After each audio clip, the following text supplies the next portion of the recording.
Hey members, Chris from Mullen here. Just want to give you a quick afternoon update. It's almost lunchtime. Let's take a look. Here we've got our trend analysis 30-minute chart. So this is the SP 500, the 30-minute chart. Now this is only regular trading hours. This is the last um, several sessions. It goes back to November 2nd. So we're looking at 2 weeks of trading sessions. More or less, we were red in a negative territory, starting to get a little bit overbought. More or less we were hoping it was going to turn back into an uptrend, and it did turn to an uptrend. And what we had here, this was the major resistance level. Now if we were to look on this chart on the left, this is where we had pretty major resistance right across these tops. Price did not close or break above there. You can see that on the daily chart on the right, and that was that key level where it got overbought and it was kind of holding at that level. And then we had Monday the vaccine news, and of course a massive pop in the market. It may not look that big just because this market is extremely volatile. I mean, from the lows to the highs, I think it was a 13% move from being oversold to flipping and popping up here. And then we had this big gap that I talked about, how Monday looked like it was going to be one of those pop and drop type of days where it gaps up above resistance. This was resistance. It gaps above it. The market can kind of create a bridge in pre-market and after hours to get through it and create a lot of short covering. And then there was really positive news, which creates this massive gap higher the next day. And of course, the market ended up selling off, coming down, and almost filling that gap. And then the following session, we saw it go down to fill the rest of the gap in the morning. Relatively narrow candle day.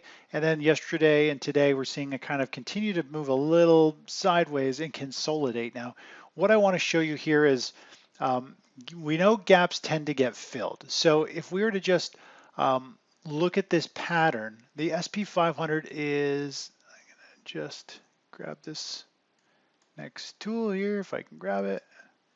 All right, so if we were to just grab this tool, Fibonacci extension, and go from the high to the low to this current high, that gives us an idea of where the downside move with this somewhat bearish formation is happening. So we had a gap up, big reversal bar to the downside. It's created this bear flag, and if this does continue to sell off, we could come back down to the 618 and potentially all the way down to the 100% measured move 343. So this, we're starting to see some selling here. This blue line is equivalent to the 5-day moving average, which when you're above it, it should act as support. It is trying to hold there today, but it is starting to roll over a little bit. Feels like this market may pick up speed and continue to cleanse itself out. I have everyone piled in up here and in the stock market. And usually when everyone does that, it's usually the sign of a short-term top. So we are bullish. Bars are green. We're looking for higher prices, but the way that the more or less the landmine hit the stock market, which was the vaccine news, creating this huge gap that almost no one could take advantage of unless you were in a position. But again, we are going into super high volatility election news. It's a high risk type of play. The shorts got slaughtered, the longs locked out, but more or less it all has been given back only a few days later, and we could see this continue to flush down. Now, this gap has been filled. Now let's go and take a look over at the NASDAQ. I want to show you the difference between these different indexes. The NASDAQ had this gap to the upside right here. We had this gap here, and more or less it ended up coming all the way down, filled the gap, and it's gone beyond there. Now it has had a big move down. It's reacting higher here. If we just look at this price action, we have somewhat of the same bearish type of pattern forming in the NASDAQ. So it's down, it's been consolidating, could come back down. The measured move most likely be a gap fill through here if this market is going to fill this gap. And typically we see the NASDAQ SP 500 gaps get filled, or we see gaps on the indexes in general get filled. So there's potential we could still see some pretty good downside and kind of a cleanse of this exhaustion kind of blow off top in the market. Now let's go take a look at the Dow. This is a real eye opener. Gaps have been filled on NASDAQ and SP 500. And we have a massive gap on the Dow, and it is far from filling. If this gap is going to fill, we still need to see these stocks pull back quite dramatically. In fact, if we were to just take a percentage from where we are this afternoon to a gap fill, we're looking at 2.69% just to come down and fill the gap to the high here. So if this does continue to sell off, let's also take a look over at the Russell 2000. Russell 2000 has been leading the way. It's holding up very well, but it still has price gaps as well. Yeah, we got this massive gap area that still hasn't been filled.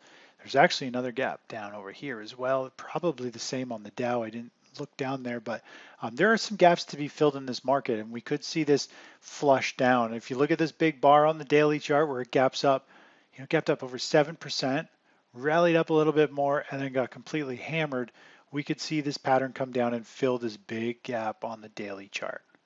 So that's kind of what we're looking for. Now, most of the sectors have turned bullish, but most of them aren't really getting any traction in terms of typically when the market turns bullish, with this type of signal, we typically see the market run and sectors start to take off.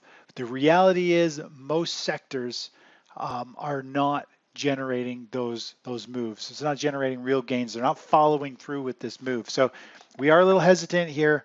Overall, we're going to keep our eyes open for these leading sectors, but really all the sectors have done this. They gapped higher and they're kind of in this pause mode, debating whether money is going to continue to flow in and people are going to commit to this huge kind of overbought move. I mean, you look at this move, it's 20% in like a week and a half on really very interesting news, election and vaccine.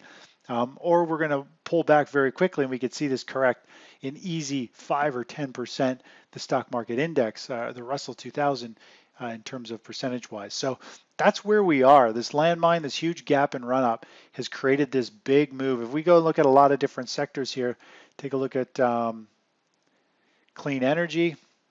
It gapped higher and then went into a waterfall sell-off, and it is performing well. Money is moving in there, but you get this huge volatility price action, which adds a lot of risk and uncertainty.